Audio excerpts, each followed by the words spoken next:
Operation सिंदूर को लेकर विपक्ष बीजेपी पर लगातार हमलावर है।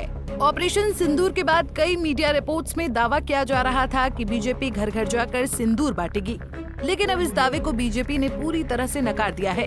इस पर बीजेपी का कहना है कि वो कोई ऐसा कार्यक्रम आयोजित करने की योजना नहीं बना रही है। वैसे ये खबर आपने भी सुनी होगी, ऐसे में अब आप भी सोच रहे होंगे कि आखिर ये पूरा मामला क्या है। बातों को न घुमाते हुए आइए आपको पूरा मामला बताते हैं। दरअसल ऑपरेशन सिंदूर के बाद बीजेपी द्वारा देश भर में घर घर सिंदूर पहुंचाने की अटकलों को लेकर अब जमकर सियासी बवाल देखने को मिल रहा है।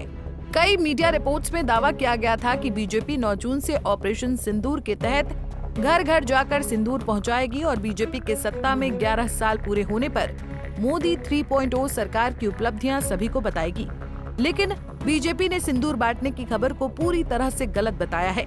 बीजेपी ने अपने सोशल मीडिया अकाउंट पर पोस्ट कर लिखा कि दैनिक भास्कर में छपी ये खबर पूर्णतः असत्य और छल पूर्वक प्रेरित है। भारतीय जनता पार्टी ने घर घर सिंदूर बांटने का कोई कार्यक्रम निर्धारित नहीं किया है। प्रतिष्ठित मीडिया संस्थान दैनिक भास्कर ने 28 तारीख को इस खबर की पुष्टि की थी कि बीजेपी घर घर सिंदूर बांटने जा रही है। अब इसी को बीजेपी ने झूठा करार दिया है। सिंदूर बांटने की चर्चा ने जब पूरे देश में तूल पकड़ा था तो विपक्ष ने बीजेपी पर जमकर निशाना साधा था, लेकिन भारतीय जनता पार्टी ने अब पासा पलट दिया है। अब बीजेपी विपक्ष को सिंदूर बांटने की चर्चा पर जमकर घेर रही है। इसी कड़ी में बीजेपी नेता अमित मालवीय ने पश्चिम बंगाल की मुख्यमंत्री ममता बनर्जी पर निशाना साधा है। उन्होंने अपने सोशल मीडिया अकाउंट एक्स पर पोस्ट कर लिखा कि बहुत सारे लोग भास्कर में प्रकाशित इस फेक न्यूज के आधार पर सोशल मीडिया पर अपनी प्रतिक्रिया दे रहे हैं, लेकिन हद तो तब हो गई जब पश्चिम बंगाल के मुख्यमंत्री एक अधिकृत सरकारी मंच से एक ट्रोल की तरह इस आधारहीन खबर को लेकर राजनीति करने लगी। उन्होंने आगे लिखा कि ममता बनर्जी को अपने प्रदेश की बदहाली की चिंता करनी चाहिए और देश की सुरक्षा जैसे संवेदनशील मुद्दों पर बेतुकी बयानबाजी नहीं करनी चाहिए।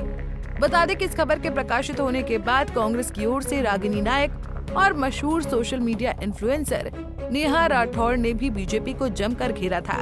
कई आम महिलाओं तक की भी इस पर प्रतिक्रिया आई थी कि सिंदूर भारतीय संस्कृति का प्रतीक है, लेकिन अब बीजेपी ने इस दावे को गलत करार दिया है।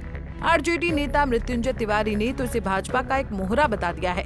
आरजेडी नेता ने बीजेपी पर जमकर निशाना साधा है। उन्होंने कहा कि कब तक पीएम मोदी ऑपरेशन सिंदूर के नाम पर सियासत करेंगे। उन्होंने बताया कि ऑपरेशन सिंदूर को लेकर मोदी सरकार अब घिर गई है। जो बीजेपी कह रही थी अब तो बैक कर गई कि सिंदूर घर घर बांटेंगे। जब उल्टा दांव पड़ गया तो अब वापस ले लिया, कहा ऐसा कार्यक्रम नहीं था। बीजेपी पूरी तरह से केंद्र की सरकार आदरणीय प्रधानमंत्री जी मोदी जी इस ऑपरेशन सिंदूर में घिर गए हैं, सवालों के घेरे में।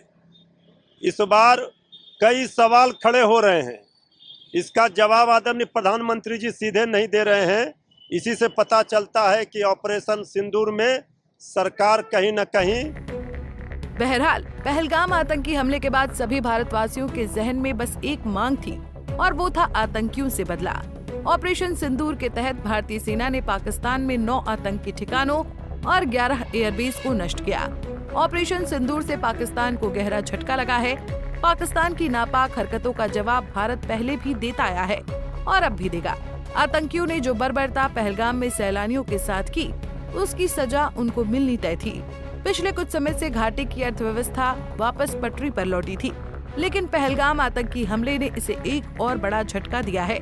ऐसे में अब धीरे धीरे घाटी का माहौल वापस लौटेगा। खैर, पहले घर घर सिंदूर बांटने की चर्चा को लेकर विपक्ष बीजेपी पर हमलावर था, लेकिन अब बीजेपी ने उनसे ये मौका भी छीन लिया है। अब ऐसे में एक बात तो तय है कि ऑपरेशन सिंदूर को लेकर आगे जरूर जमकर सियासत होगी। Bureau report, Punjab Kesari TV. हमसे जुड़े रहने के लिए हमारे YouTube चैनल को सब्सक्राइब करें और नई वीडियो की नोटिफिकेशन के लिए बेल आइकॉन को दबाएं।